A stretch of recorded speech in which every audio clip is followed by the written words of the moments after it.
Hi friends, welcome back to our channel. ఎలా ఉన్నారండి? మేమైతే చాలా బాగున్నామండి. మన ఛానల్ ఎవరైనా కొత్తగా చూస్తున్నట్టయితే వెంటనే సబ్స్క్రైబ్ చేయండి, పక్కకున్న బెల్ ఐకాన్ క్లిక్ చేయండి, లైక్ చేయండి, షేర్ చేయండి, అలాగే కామెంట్ కూడా చేయండి ఫ్రెండ్స్. ఇంకా మీరు చేసే ఒక్కొక్క లైక్ నాకు సపోర్ట్గా ఉంటుందండి. కంపల్సరీ అయితే లైక్ చేయండి. కొత్త వాళ్ళు సబ్స్క్రైబ్ కూడా చేసుకొని డైలీ వ్లాగ్స్ అయితే ఇంకా పెడతానండి. వీడియోస్ అయితే కంపల్సరీ వాచ్ చేసి కామెంట్ అయితే చేయండి. చూసారా అండి, ఎగ్ టమాటో పులుసు ఇంకా ఎమ్మీగా సూపర్గా ఉంటుందండి. ఈ కాంబో అయితే నాకు చాలా ఇష్టం అండి. ఎంతమందికి ఇష్టమో కామెంట్ అయితే చేయండి. ఇంకా వీడియోలోకి అయితే వెళ్దామండి. ఎగ్స్ అయితే బాయిల్ చేసుకుంటున్నానండి. నేనైతే ఇంకా ఇలాంటి వెడల్పైన పాత్రలో బాయిల్ చేసుకుంటే ఎగ్స్ అయితే మంచిగా ఉడికిపోతాయండి.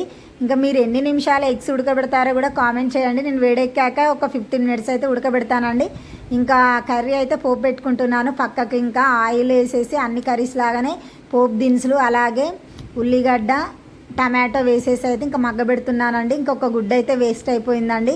దాన్ని తీసి అయితే పక్కకు పెట్టేసుకొని అయితే పొట్టు తీసుకుంటున్నానండి. ఎగ్స్ బాయిల్ చేసిన తర్వాత వేడి వాటర్ పారబోసిన తర్వాత ఒక 2 మినిట్స్ తర్వాత చల్లటి వాటర్ వేయండి. ఇంకా పొట్టు అయితే బాగా వస్తుంది. ఎగ్ కూడా మంచిగా గట్టిగా అవుతుందండి. ఇంకా లోపల ఉన్న నీలము మీది వైట్ అయితే మొత్తం విడిపోయి మంచిగా సూపర్గా ఉంటుందండి. మనం కాట్లు పెట్టినప్పుడు అయితే సూప్ అయితే మంచిగా దిగుతుందండి అందులోకి. ఇంకా టమాటా అయితే మంచిగా వేగిపోయిందండి.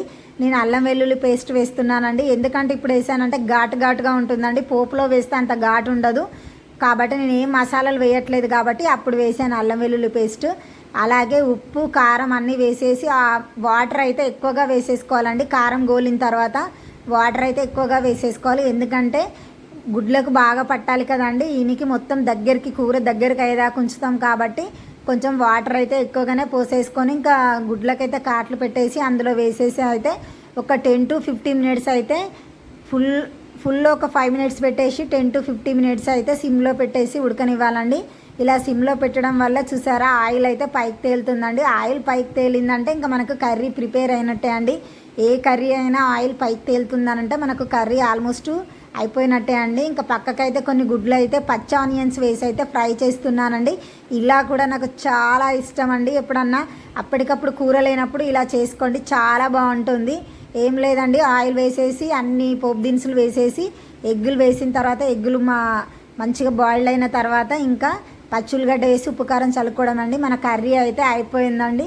చూసారా, ఇంకా బయట అయితే వాన పడుతుందండి. ఇంకా వేడివేడిగా ఈ కర్రీలో వేడి అన్నం వేసుకొని ఇంకా బుక్కకు కోడిగుడ్డు ముక్క పెట్టుకొని తింటే సూపర్గా ఉంటుంది కదండి ఆ కాంబినేషను. నేను నాన్ వెజ్ తినను, ఒక ఎగ్ మాత్రమే తింటాను. ఇంకా ఎగ్ అయితే ఇంకా రకరకాలుగా వండుకుంటానండి. నాకు బాయిల్డ్ అయినా కానీ ఆమ్లెట్ వేసిన కర్రీ కానీ ఎగ్గుతో ఏ రెసిపీ చేసినా నాకు చాలా ఇష్టం అండి. ఏంది 2 గుడ్లు వేసుకుంది అనుకుంటున్నారా అండి? నాకు బాయిల్ చేసిన ఎగ్ ఒక్కటి తినడమే ఇష్టం అండి. 2, 3 అట్లా తినడం అస్సలు ఇష్టం ఉండదు. ఇట్లా మధ్యలోకి హాఫ్ కట్ చేసేసుకొని పెట్టుకొని తింటానండి. నాకు ఎందుకు అలా ఒక్కటి వేసుకొని తినబుద్ధి అవ్వదు, అందుకే ఇలా తింటాను. ఇంకా చూసారా, ఇంకా బయట అయితే వర్షం కొడుతుంది. వేడి అన్నం వేడి కూరతో అయితే ఇంకా నా లంచ్ అయితే ఫినిష్ చేశానండి. Okay friends, do subscribe.